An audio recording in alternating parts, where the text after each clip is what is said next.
Gaaffilee hidhamtoonni siyaasaa gaafatan kana saffisaanii manni hidhaa akka gaaffii deebisuu fi qabu gaafatee jira.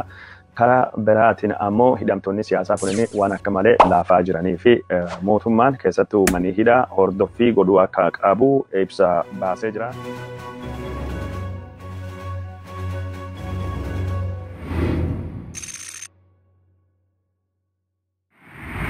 Mormii ammaan tana geggeeffamaa jiru kana hidhamtoonni siyaasaa dhaabuu fi fedhii akka hin qabne kan dubbatamaa jiru.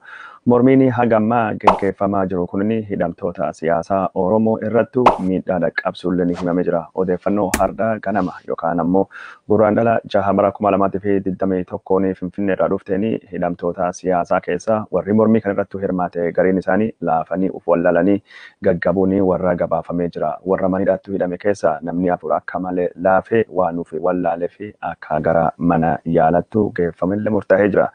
Warra miidhame keessa gareen dhimma Jawaar Mohammad fa'aa irrattu hidhamtee eegdotii Jawaar Mohammad gaazexeessaan OMN fi akkasumas abbaan qabeenyaa dhimma Jawaar Mohammad fa'aa wal qabatee hidhame akka keessattuu argamee ka dubbatame. Warri jechuun uf wallaalee kun yaaliin akkamii akka godhamee fi hin beekamne garuu akka xiyyeeffannaa ogeeyyii fayyaa argatu akka murteessanii gareen hidhamtoota siyaasaa kan murteessanii. Warri maatii hidhamtootatii fi akkasumas abukaatota kan Jawaar Mohammadii kalee fi har'a daawwatanii akka laganna gabayaa Jawaar Mohammadii fa'aa dhiisanii amansiisuu fi carraaqanillee dhiisuu akka hin barbaanne dubbatamee jira. Warri galmee Jawaar Mohammadii jalatti himatamanii qiliinxoo mana hidhaa bal'aatti zoonii adda addaa keessattuu hidhamanii jiranii. Warri zoonii 6 yookaan ammoo kutaa 6 keessattuu hidhamanii Jawaar Mohammadii fa'aa dabalatee Baqqalaa Garbaa, Hamza Booranaa, Shamsaddiin Xahaa fa'aati. Warri kunniin waan doktoroota mataa ofii qabanii fi laganna nyaataa itti fufuu fi murteessanii jiranii. Warri zoonii adda addaa yookaan ammoo zoonii Jawaar Mohammadii fa'aati alaa jiranii doktoroota mataa isaanillee hin qabanii xiyyeeffannaa uummatu hin qabanii gaafa miidhamanillee miidhamuu warra ammoo harka mootummaa bifa hamaan buusuu danda'a jedhamee waan yaadamuu fi warri kun laganna nyaataa akka dhiisanii nyaatattuu deebi'anii murteeffamee jira. Haa ta'uuti malee hidhamtoonni zoonii adda addaa keessattuu hidhamanii haga gaafileen Jawaar Mohammadii fa'aati. Walumaa galattuu kaasnetti nulleen hiriyaa addaa hin barbaannu laganna nyaataa kan keessatti yoo jiraanne hin jiraanna yoo duune hin duuna wanni nu addattuu baanee doktorii hin qabnu jennee fi nyaata eegalluu hin jiru jedhanii didaa jiranii hidhamtoonni siyaasaa wal amansiisuu fi gareen Jawaar Mohammadii fa'aati doktoroota mataa ofillee waan qabanii fi xiyyeeffannaa addunyaallee waan haqi ta'ettuu qabanii fi dhimmi warra akka addattuu ilaalamee laganna nyaataa itti fufuu fi murteessanii jiranii warri ammoo maqaa galmee abaa'oo jalatti himatamanii galmee Jawaarillee jalatti himatamanii zoonii adda keessa jiranii nyaata akka dhaabanii gaafatamanii jiranii garuu diduu warrattuu dhagahamee jira. Hidhamtoota siyaasaa Oromoo warri ganama kan arge maatiin isaanii akka nutti himanitti Jawaar Mohammadii fa'aati, Hamza Booranaa fa'aati, Shamsaddiin Xahaa fa'aati laafuu irraa ala nami jechuun akka malee dhukkubee yookaan ammoo miidhamee karee ambulaansiin geeffamee jedhamsuun warra keessa akka hin jirre kan dubbatamaa jiru. Daawwattoota keenya jaallatamoo fi kabajamoo. Karaa biraatiin ammoo hidhamtoota siyaasaa kan mana hidhaa keessattuu laganna nyaataa irra jiran ilaalchisuudhaanii Komishiniin mirgoota ilmaan namaa Itoophiyaa hidhamtoota siyaasaa kan eegi daawwateen dubbatu ibsa baasee jira. Komishiniin kunin daawwannaa mana hidhaa qiliinxootti godheen Jawaar Mohammad, Baqqalaa Garbaa, Hamza Booranaatii fi hidhamtoonni siyaasaa warri jechuun galmee Koloneel Gammachuu ayyaanaa jalattuu hidhamanii dabalatee haala hama keessa jiraachuu isaanii laganna nyaataa haga jalqabanii torban tokko ole akka ta'anii dubbachuudhaanii mootummaan gaafilee warraa kana gaafilee hidhamtoonni siyaasaa gaafatan kana saffisaan akka deebisuu fi haala jechuun mirga bitaa gaafii warra laalee saffisaanii manni hidhaa akka gaafii deebisuu fi qabu gaafatee jira. Karaa biraatiin ammoo hidhamtoonni siyaasaa kunniin waan akka malee laafaa jiranii fi mootummaan keessattuu manni hidhaa hordoffii godhuu akka qabu ibsa baasee jira. Ibsa baase kanaanii akka dubbatetti komishiniin kun dhimma hidhamtoota siyaasaa Oromoo warra biraa kan akka jechuun Koloneel Gammachuu ayyaanatii fi ammallee obbo Lammii obbo Xilaahuun Yaamii ilaalchisuudhaanii akka dubbatetti warra kan lamaanuu daawwatee jira. Haala isaanii eegii hubateen duubattu hordoffiin warrallee akka barbaachisu dubbatamee jira. Lammii Koloneel Gammachuu ayyaanatii fi obbo Xilaahuun Yaamii lachuun isaanii muuvii yookaan ammoo dookimenterii Hello miidiyaan baaseen dabalatee miidhattuu irra dhaqqabaa ture kan jedhuun walittu qabatee dhimma sanillee qulqulleeffachuu fi akka qulqulleeffachuuf carraaqee dubbatee jira. Ma qulqulleeffatee maal akka argee akka warri kun miidhame torchar ta'ee wanni inni dubbatee hin jiru ibsaa isaa keessatti haa ta'uuti malee warra kanallee hordoffiin akka barbaachisuu fi mootummaan gaafilee warra ka deebi'uu danda'a yeroo danda'amu keessattuu ariifachiisanii akka deebisuu fi qabu ka gaafatee koomishiniin mirgoota ilmaan namaa Itoophiyaa kunin. Koomishiniin mirgoota ilmaan namaa Itoophiyaa kunin dhimma Jawaar Mohammadii fa'aa walittu qabatee mootummaan deebisuu qaba jedhee dubbatee jira. Gaafilee warri gaafate keessa hidhamtoonni siyaasaa Oromoo ka mana hidhaa jiranii yeroo isaanii maatiin isaanii isaan gaafachuu dhufanii maatii isaanii irratti dhiibbanii dhaqqabuu akka dhaabbatu yookaan maatiin isaanii akka kabajanii keessummeeffamanii kaan ammoo warra jechuun mana murtii daawwachuu dhufee wayaa fedhu uffatanii akka dhufanii fi warri wayaa booraa uffatee kanaan dura hidhaman akka gadhiifamanii sun gadhiifamanii jiranii haalli koloneel gammachuu ayyaana akka jijjiirame yookaan bakki inni itti hidhamerra bakka naga qabu yookaan ammoo bakka eegumsi gaarii qabuu fi lubbuun isaa hin miidhamnetti akka hidhamu kunillee deebi'ee jira. Kaan ammoo dhaabaa warraatii fi Oromoo irratti dhiibbaa godhamaa jiruu fi haleellaa Oromoo irratti dhaqqabaa jiru akka dhaabbatu ka gaafatu jedhamee jira. Mani hidhaa Qiliinxoo gaafilee deebisuu dandeenye nu deebisnee jirra. Gaafini gada haftee ka haleellaa siyaasatiin walitti qabatee miidhaa uummata Oromoo irratti dhaqqabu dhaabu gaafii siyaasati gaafii mootummaa ilaalu jechuun isaa dhagahamee jira. Dhimma kanarrattu Kadir Bulloo abukaatonni seeraa ka Jawaar Mohammadii fa'aa gaafanne gaafii mani murtii deebisuu danda'uu fi gaafini mani hidhaa deebisuu danda'u hedduun isaa deebi'ee jira.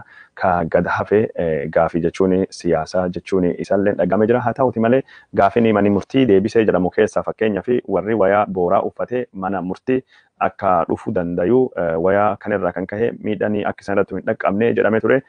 Dhaddacha dhimma Jawaar Mohammadii falaalu ka torbaanii darbe geggeeffame irratti nama wayaa booraa uffatee wayaa irraa baasu haga mutaantaa deemanii nama irraa baasuu fi miidhaa adda addaa warra uffata booraa irratti dhaqqabsan kana mootummaan dadarbu arrabsuun fa'aatii akka ture riippoortaroonni dhimma kana hordofanii ka gabaasan. Daawwattoota keenya jaallatamoo fi kabajamoo dhimmi hidhamuu Jawaar Mohammadii biyya alalleettuu xiyyeeffannaa argachaa jira. Pireesii biyya addunyaa hayyuun siyaasaa Oromoo namni jijjiiramni bara 2018 Oromiyaa keessatti akka dhufuu fi gahee guddaa taphatee yeroo ammaan tana himatii shororkaa irratti baname Jawaar Mohammadii mana hidhaa bakka itti hidhamettu lagannaa nyaataa warra waliin hidhame wajjin godhaa jira ka jettu pireesii addunyaa barreessaa akka jiru kadhagamaa jiru. Bifuma kanaa fi akaademii kunin xiyyeeffannaa pireesii addunyaa argatu Oromoonni biyya alaa jirtu hiriira deeggarsaa hidhamtoota siyaasatii fi mootummaa Abiy Ahmedii balaaleffachuu bakka adda addattu akka qopheessuu qabu dhaamsi darbaa jiru. Bu'uuruma kanaan hiriironni gurguddoon magaalaa guddittii Ameerikaa Washington DC teessoo mootummoota gamtoomanii New Yorkitti akka geggeeffamu deemullee baramee jira. Hiriira kana guyyaa fi bakki itti qopheeffamu yoo murtaa'e yooyyaa miidiyaan guyyaa sagantaa hiriira kanaatii fi odeeffannoo dabalataa ka isin biraan gahuu deemu ta'uullee dhagahamee jira. Hiriirri wal fakkaatanii magaalota Awurooppaa keessalleetu geggeeffamuu fi akka jiru ka dhagahamaa jiru. Daawwattoota keenya jaallatamoo fi kabajamoo dhimma hidhamtoota siyaasaa xiyyeeffannaa karaa duula Tiwiiteriitiin akka argatu gareen aktivistoota Oromoo ka duula Tiwiiterii irrattu bobba'ee jiru beeksisa ariifachiisaa qopheessee jira. Gareen aktivistoota ka dhimma aktivistoota siyaasaa irratti hojjetu ji'a tokko ka dhufaa jiru kana haala hidhamtoota siyaasaa Oromoo ka akka malee yaaddessaa jiru ka sababa lagannaa nyaataatiin miidhamaa jiru dhimmi warra xiyyeeffannaa addunyaa akka argatu sochii marsaalee hawaasummaa adda addaa cimsanii itti fufuuf ji'a tokkoo fi qophii addaa godhuu fi yaaduu warra gabaasanii jiranii sochii kanaa fi namoonni 250 guyyoota 30 dhufanii nama guyyaatti sa'aatii tokko dhimma hidhamtoota siyaasaa Oromootii fi qabsoo Oromootii fi kennee irratti hirmaachuu barbaadu waan fedhanii fi namni sagantaa kana irratti hirmaachuu danda'u ji'a tokkicha dhufu kanaa fi guyyaatti sa'aatii tokko kennuu danda'u akka irratti hirmaatanii affeerranii godhameefii jira. Sagantaa duula Tiwiiterii kana 250 olii barbaadamu ji'a tokkoo fi sa'aatii tokko wareeguu gaafachiisu kan irratti namni hirmaachuu barbaadu karaa keessatiin qopheessitoota sagantaa kana warra ta'anii Saamu'eel Baqqalaa ilma Baqqalaa Garbaatii fi akkasumas Iyyaaspeerii Tasfaayee qunnamuu akka danda'u kan dubbatamee jira. Warri kana qunnamtanii eegii marsaa tokkoffaa waan isaan barbaadan guutameen duubatti duula Tiwiiterii kan dhimma hidhamtoota siyaasaa Oromootii fi xiyyeeffannaa kennuu fi qophaa'e irratti warra wajjin akka hirmaachuu deemtanii kan dubbatame. Warri waan kana irratti hirmaachuu barbaadanii Saamu'eel Baqqalaa fi Iyyaaspeerii Tasfaayee dhaamsa karaa keessatti ni barreessa fi eegii piroofaayilii keessanii ilaalaniin duubattu deebii karaa keessatiin akka isinii kennuu deemanii dubbatanii jiran. Daawwattoota keenya jaallatamoo fi kabajamoo odeeffannoon keenya ka isin biraanii gayaa jirru akkuma itti fuufettuu jira amma dhimma hidhamtoota siyaasaa irra mormii Oromiyaa bakka adda addaattuu dho'e irra gabaasuu deemna. Magaalaa Amboo godina Shawaa Lixaa keessatti mormiin guddaan barattoota magaalaa kanaatiin qophaa'uu isaa gabaasne turre. Barattoota qophaa'insaati fi manneen barumsa sadarkaa lammaffaa Ambootiin mormiin gaggeeffamee haqii Hacaaluu Hundeessaatii fi akka kennamu akkasumas hidhamtoota siyaasaa kaseeraa alattuu hidhaman akka gadhiifamanii ka gaafatu ta'uun isaallee dhagahame jira. Oromiyaa keessatti yeroo ammaa kana rakkoolee adda addaa kadhakkamaa jirtuu fi warri hiriira bahee barattoonni kunin beltseeginnaa itti gaafatamaa godhanii jiran. Mootummaan Abiy Ahmed nu hin bulchu, mootummaan Shimallis nu hin bulchu, daawun beltseeginnaa dhaadannoon jedhamtu dhageeffachuudhaani Oromiyaa keessatti yeroo ammaa kana uummanni jijjiirraa fidee uummata kamiyyuu caalaa miidhamaa jira. Miidhaan kunin hatattamaan dhaabbachuu qaba jechuudhaani hidhamtoota siyaasaa mootummaan kun daddafee akka gadhiisuu fi Hacaaluu Hundeessaatii fi haqa akka barbaadanii gaafatanii jiranii barattoonni hiriira bayan suniin hedduun isaanii qabamuulleen gabaafamee jira poolisii Oromiyaatiin marfamanii jechuudha. Galgala hiriirii qophaa'eetu guyyaa hiriirii qophaa'ee galgala suni dormii marsuudhaanii barattoonni hiriira biraa akka hin qopheessine godhamuullee maddeen keenya Amboo irraa gabaasanii jiranii. Halkanii dormitarii irraa maruudhaanii barattoota hiriira qopheessuu danda'anii yookaan ammoo yaada mormii faffacaasanii jedhanillee mootummaan poolisii isaatiin qabsiisaa akka ture kadhagama ture. Amboo handhuura yookaan ammoo gadaamessi qabsoo Oromoo jedhamtee kan yaadamtu qabsoo barattoonni Oromoo Ambootii fi Ginciitiin geggeessanii jijjiiramii bara 2018 ka qeerroon adda durummaan hooggane kun dhalachuu akka danda'e kan dubbatamee jiru. Amboon biyyittii mormii Amboo garagalgalaa lafattuu garagalaa jedhamtee kan beekamtu biyyittii Hacaaluu Hundeessaatii fi akkasumas biyya kabaja isiitii fi Jawaar Mohammadii miila duwwaa deemee fi Jawaar Mohammadii hin salphachiisne Hacaaluu Hundeessaa hin salphachiisne gahee isii ka seenaa qabsoo Oromoo keessatti adda durummaan qabsoo Oromoo finiinsuu ammallee itti fuuftee jira jedhamee jira. Mormiin Amboo irraa jalqabe kunin Oromiyaallee bakka adda addaa waliin gahuu akka dandayu ka biltseeginnaan sodaattee jirtu. Walgahii fi mormiin magaalaa Ambootu jalqabe magaalota Oromiyaa bahaa godina Harargee bahaatii fi Harargee lixaa adda addaa keessattuu akka gaggeeffamee kadhagamee jiru. Mormiin kunin godina Harargee bahaa aanaa fi magaalaa Dirree Xayyaaraa Dirree Dhaawaa akkasumas magaalaa Harariitii fi godina Arsii lixaa magaalaa Shaashamanneetii fi akkasumas har'a ammoo godina Wallaggaa baha aanaa Geedoo keessatti mormiin barattoota Oromoo gaggeeffamaa akka oole kadhagame. Barattoonni mormii gaggeessan kunin bakka hundattuu biltsiginnaa balaaleffachuudhaanii hidhamtoonni siyaasaa Oromoo hatattamaan akka dhiifamuu qaban gaafachuun warra dhagahamee jira. Kun kanumaan odoo jiru mootummaan Abiy Ahmed ka hiriirii barattoota Oromoo bakka adda addaattuu dhoohuun baaragee walgahii hatattamaa karaa paartii biyya bulchuu biltsiginnaatiin yaamuun isaa dhagahamee jira. Hiriirii hatattamaa yaamame kunin mormii Oromiyaa keessatti bakka gargaritti mul'achaa jiruu fi akkasumas mormii deeggarsa biltsiginnaa Oromiyaatii fi godhame irratti komii warri Amaaraa dhiyeesse fi haala waraana naannoo Tigraayitii fi haala nageenya naannoo Benishaangul Gumuziitii fi akkasumas walitti bu'iinsa daangaa Itoophiyaatii fi Suudaan irrattu wal mari'achuu fi akka ta'e kan yaadamee jiru. Haa ta'uutii malee mormiin kun dhimmoota gurguddoo irratti wal mari'atamuu fi yaalamullee wal dhabii biltsiginnaa Oromiyaatii fi biltsiginnaa Amaaraa jidduu jiru akka mata duree guddaa ta'ee dhimmoolee biraa guyyaa jalqaba irratti mari'atamuun hin dandeenye kan dubbatamaa jiru.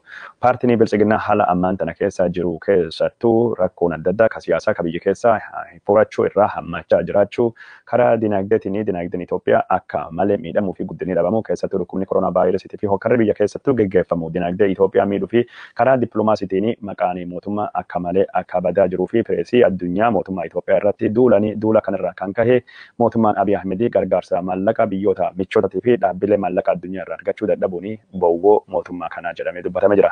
Keessattuu rakkoolee ammaan tana Oromiyaa keessattuu gaggeeffamaa jiru hiriira deeggarsaa biltsiginnaa Oromiyaatii fi akkasumas hiriira mormii kadhalate kana walitti qabatee rakkoolee naannoo Tigraayitii fi naannoo Amaaraatii fi Benishaangul Gumuzii irrattuu mariin akka gaggeeffame kan dubbatamaa jiru. Warri biltsiginnaa marii hammaan tana har'a gaggeeffameen rakkoonni gurguddaan isaanii qunnamuu amanuudhaan rakkoo kana furuu fi malii addaa akka barbaachisu wantoonni kanaan durattu yaalame akka fala fidaa hin jirre kan dubbatame. Marii kana wayita gaggeeffame hogganaanii waraanaa Itoophiyaa Biraanuu Jullaa Galalcha akkasumas muummichi ministeera Itoophiyaa Abiy Ahmed irrattu akka argame kan dubbatamee jiru.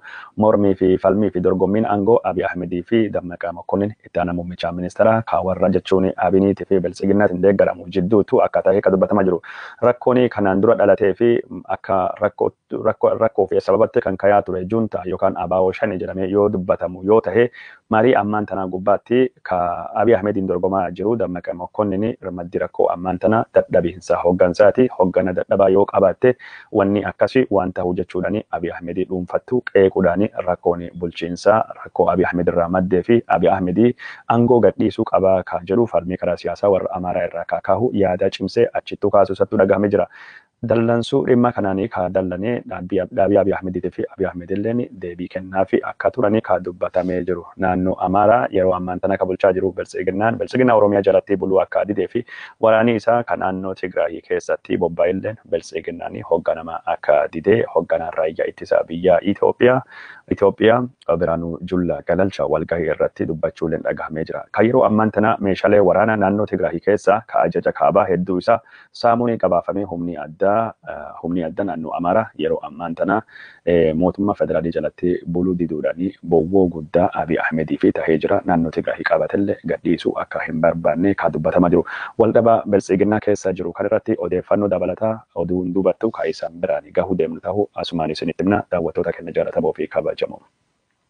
Karaa biraatiin ammoo godina Matakkalii naannoo Benishangulii keessatti walitti bu'iinsa fi waldhabii gaggeeffamu ammallee akka hin furamini kan dubbatamaa jiru. Uummatni godina kan keessatti buqqa'ee naannoo Amaaraa godina Awwii keessattuu qubatee jiru gargaarsa gahaa argachaa hin jiru jechuudhaan dubbatamaa jira. Mootummaan Itoophiyaa miidiyaan isaa yeroo ammaan tana baqattoonni kun gargaarsa gahaa argatanii bakka buqqa'an irrattu nagaa waan deebi'ee fi deebi'anii akka qubatanii haala mijeessaa jirra jedhanii dubbachaa jiranillee Doochee Velee kan jedhamu sagaleen Jarmanii qophiin afaan Amaaraa sagantaa qopheessanii jiraattonni naannoo kana gargaarsa gahaa argachaa akka hin jirree fi naannoo warra nagaan waan hin jirree fi deebi'uu fi sodaa akka qabanii dubbatanii jiran. Mootummaan Itoophiyaa Benishangul Gumuzii keessatti riphee loltoota Benishangul Gumuzii fi abaaboo shanee barbaadeessaa jira. Nagaan waaraa naannoo kanatti dhufaa waan jiruu fi uummatni deebi'ee qubachuu qaba jechuun isallee dhagahamee jira. Mootummaan Benishangul Gumuzii keessatti rakkoo nageenyaa dhalatee kana furuu fi milishoota 10,000 leenjisaa jiraachuu isallee addeessee jira. Kun kanumaan odoo jiru dhaabbanni Abin jedhamu ka Amaaraa yeroo ammaan tana uummata Amaaraa irrattu haleellanii Benishangul Gumuzii keessatti dhaqqabu hin dhaabbanne. Dhaabbanni kun deeggartoonni isaa Benishangul Gumuzii keessatti socho'uu akka hin dandeenye dubbatee jira. Haleellaa Amaaraa irratti saba Amaaraa irratti gaggeeffamaa jiruu fi dhaabbanni Abin akka hin sochoone ka godhaa jiru harka lafa jalaatiin Biltsiginnaa Oromiyaa ijoollee imaammata juntaa wayyaanee dhaalte jechuudhaan himatuun isaa gabaafamee jira. Daawwattoota keenya jaallatamoo fi kabajamoo walii dhabiinsi yookaan ammoo walitti bu'iinsi Biltsiginnaa Oromiyaatii fi Biltsiginnaa Amaaraa karaa Abiniitiin gaggeeffamu ammallee akka itti fufettu jira. Dhiyoo kana hiriira deeggarsaa humni isaa warra Amaaraattuu garsiifachuu fi magaalota Oromiyaa adda addaa keessatti kan qopheesse Biltsiginnaan Oromiyaa hiriirri inni qopheesse sani Biltsiginnaa Amaaraatii fi Abiniidhaan balaaleffatamuu gabaasnee turre. Abin hiriirri kun deeggartootaa fi uummata Amaaraa Oromiyaa keessattuu balaa irra kan buusu waan ta'eef dhaadannoon warri Biltsiginnaatii fi akkasumas hiriirtonni qabatanii bayan kun boordii filannoo kadiigu waan taateef Biltsiginnaan Oromiyaa akka dhiifama gaafachuu qabu xalayaa boordii filannoo Itoophiyaatii fi barreessee ture. Boordiin filannoo Itoophiyaas Biltsiginnaa Oromiyaa balaaleffachuudhaan dhaaba seera qabeessa ta'e tokkoon seera ala jechuudhaan deeggartoota isaa hiriira baasuun dogongoraa jechuun isaa dubbatamee jira. Haa ta'uuti malee Biltsiginnaan Oromiyaa himata Abin isaan irratti hubanillee fudhatama dhabsiisanii jiranii kunini mirga uummatii ofiin of ibsachuu jechuudhaani waan uummatii godhe kana deeggarsa uummatii fedhee bahee deeggarsa Biltsiginnaaf uummatii godhe kana dura dhaabbachuun dogongoraa yookaan ammoo sirrii akka hin taane dubbachuudhaani himatii Biltsiginnaan Amaaraatii fi akkasumas Abin isaan irratti gaggeessalleen himata dogongoraa akka tahe ka dubbatee jiru.